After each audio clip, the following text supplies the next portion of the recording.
Now that the beer's been put away and it's carbonating, you need to clean your fermenter. So what you need is a wrench or a socket wrench, size 22. You use this to remove the keg posts on the keg. Both sides it fits. So go ahead, remove those.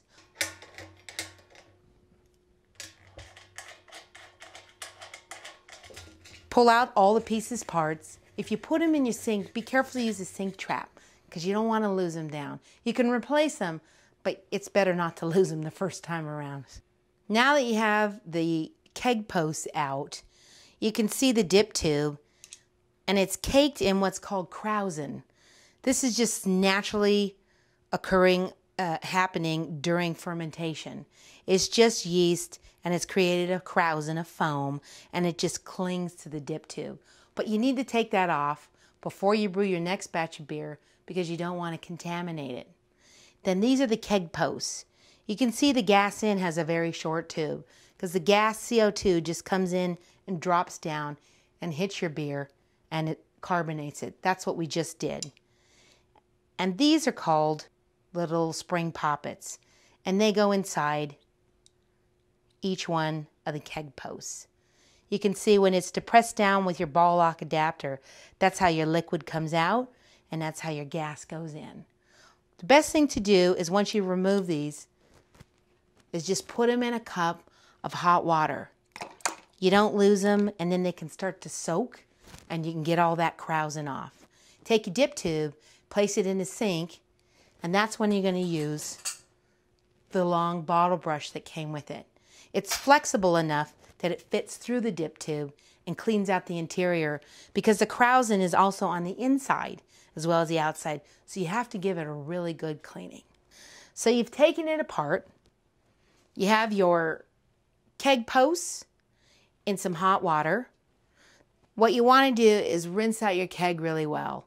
Give it a couple big swirls, and what you're trying to do is you're removing the yeast cake that's compacted on the bottom because there's no reason in sanitizing that as well. And then take your PBW that came with your Zymatic kit. Go ahead, open it up.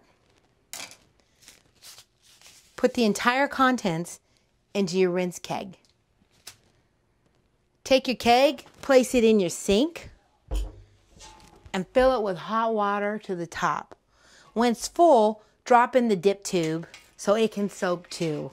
And leave it alone for 20 to 30 minutes. After your keg's done soaking, go ahead, pull the dip tube out, and put it off to the side. Take your keg and carefully empty it out. Take your dip tube and the dip tube cleaning brush and push it through. It goes all the way through the other edge. And pull it back through. And that should clean the interior. Use a scouring pad so you can get all that krausen off if it hasn't come off. But you want to make sure that you have it's smooth and clean and and free of all debris. Use your dip tube brush to clean through the keg posts. Just making sure that they're all clean and free of any krausen or any yeast.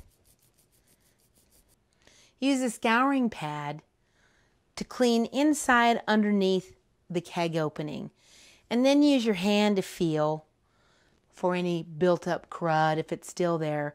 The whole point is to remove all the debris because you don't want that in there the next time you make beer.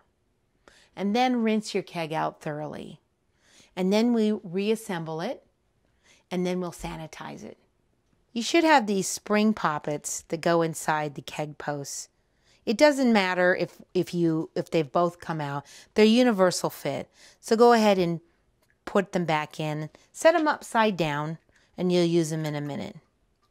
Take your dip tube that's clean and put it in through the out.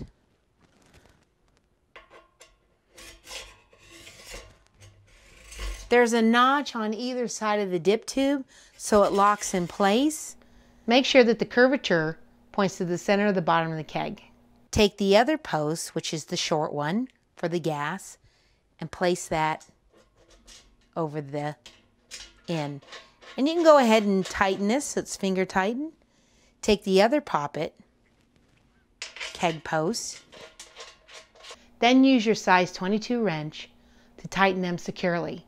Take your keg lid, rinse it in hot water, give it a good scrub down, place it back on, and now you have a clean keg.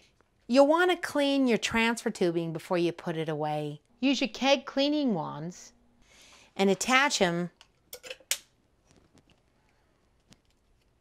to the adapters, and then just run water through it.